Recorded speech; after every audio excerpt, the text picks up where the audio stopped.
Martin here from Secrets, the channel for learning about trading and investing, and welcome to a new section or episode of Trading Psychology series. It's a book review on a very small book, right? Richest Man in Babylon by George Clason. So this is a very small book, and therefore the video is going to be very small. Small but powerful concepts are taught in a very simplistic manner. That's what. So I would give a rating of 3 on 8 from my side, my personal rating. And it's a good read, right? It is so simplistically written that all the George Clason is written it in the 18th century, like not even it was written several in the previous century, I believe.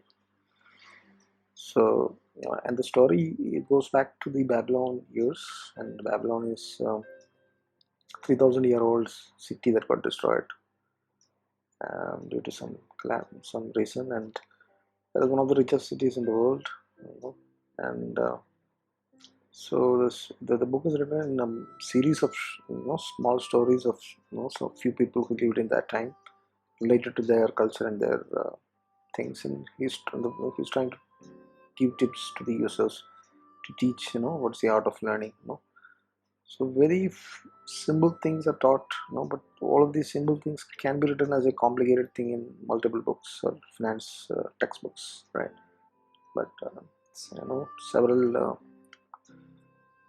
decades before, the author has managed to put it in a very simplistic way, and mapping it to a very ancient civilization on how human beings figured it out, centuries before, right?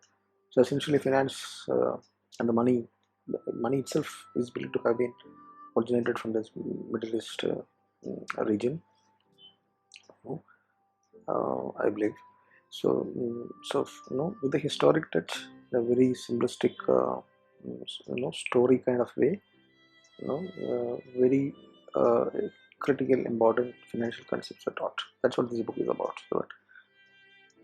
So one of the key takeaways that you can see, it's about financial planning, it's about learning the art of making money. So it's a collection of short stories, as I said, and hard concepts are short in a very simplistic manner.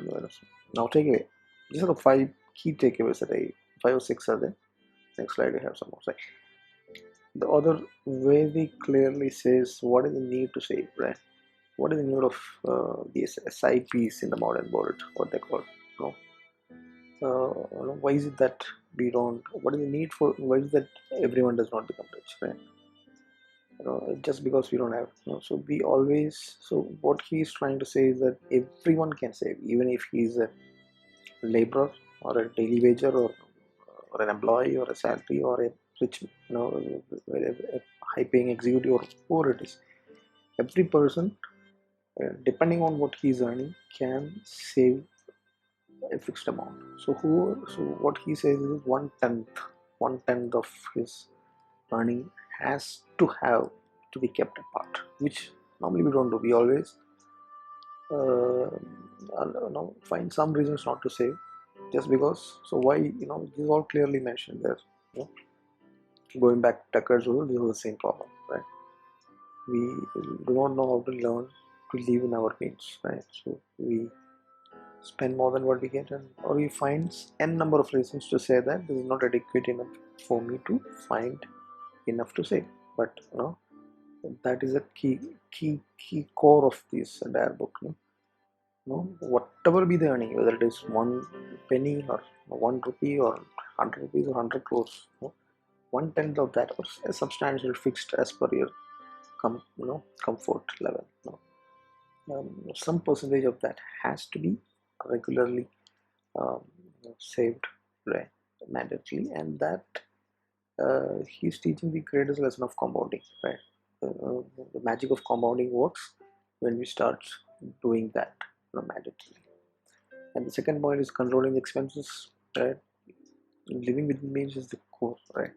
You can live with 5 rupees also, you can live 500, 5 lakh, it's all up to us at what, so these are all things that that's taught in any basic finance textbook, right? So the need for to control the expenses, right? So you will never find anything to save if you do not do that, right? Now he is also mentioning, so all these points, remember, is not told in as a set of rules. It's not defined like that. It is in the way of teaching, or in the way of short stories or experiences of some people of that time, of the Babylon, civilization time. It's very simplistically as a story. It is the all of these concepts are taught. That is the interesting thing about this book. It's not, if these 5 rules are put in a book straight away as 5 chapters, nobody's going to. This book would not have been this much big bestseller. The reason is the way it is written, the way it is mapped to the ancient region, the way it is written in short stories. Right? The need for the investing. So saving is one thing. Finding way to save by controlling expense is second thing. Third is whatever you have saved, you have to find way to grow that, to multiply that. The compounding ever. So you need to invest, right? So that is exactly, is that not what we are doing when you're buying a stock and keeping it for long term? Is that not what we are doing? When we're investing in putting our money into mutual funds, SIPs, and all that, right? So the need for that money to multiply, the money remaining in your purse or your bank FD, does not make sense, does not compound, right? So once you find a way to cut your expenses, save, it is necessary that you should invest that to, for that to multiply.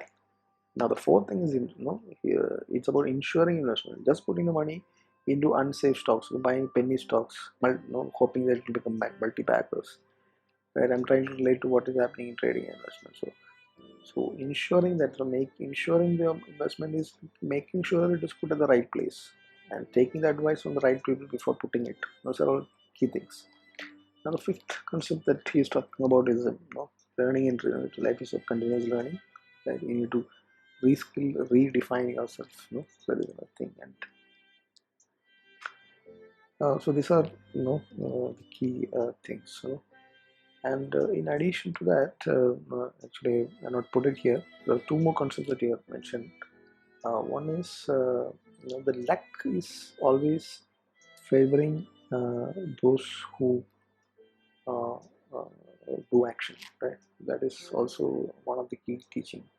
So you have to be deterministic in order to achieve your goals, right? Setting the goals, and then if there is a way, there is a will, there is a way. So that is also coming in one of the stories that is there.